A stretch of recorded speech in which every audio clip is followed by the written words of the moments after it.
Hi Piero, I've just been watching your video there. Everything is a sombrero about relationships.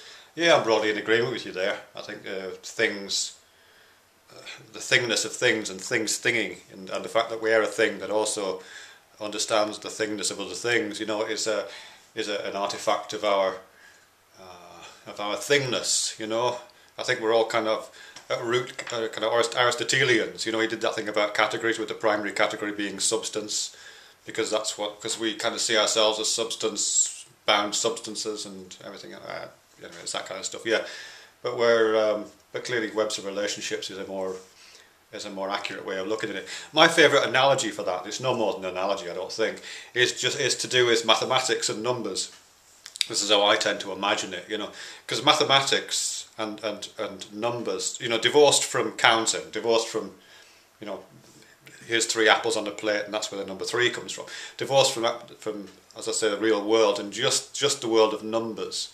There's all kinds of artifacts in there, isn't it? In fact, numbers themselves are nexus points within webs of relations, aren't they? Like the number 3 is as I say, divorced from counting books that you read in kindergarten. The number 3 is a web of relationships between other numbers. It's a square root of 9, it's 1 more than 2, 1 less than 4, half of 6, quarter of 12, a tenth of 30. It forms a nexus point of a whole series of relationships with other numbers. And all numbers do that, don't they? There's a really nice channel on here called Numberphile, actually, where they take different numbers and pull out some of the more abstruse properties of those numbers.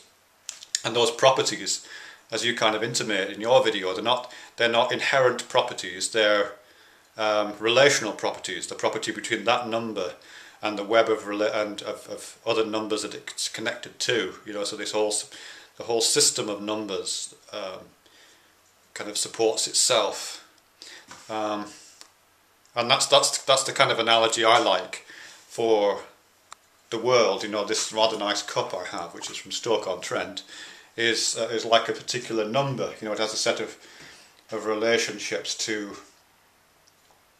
all kinds of other objects and properties and means of measuring it and means of sensorially engaging with it, which is just another kind of number, isn't it? So yeah, thanks very much for that. Bye.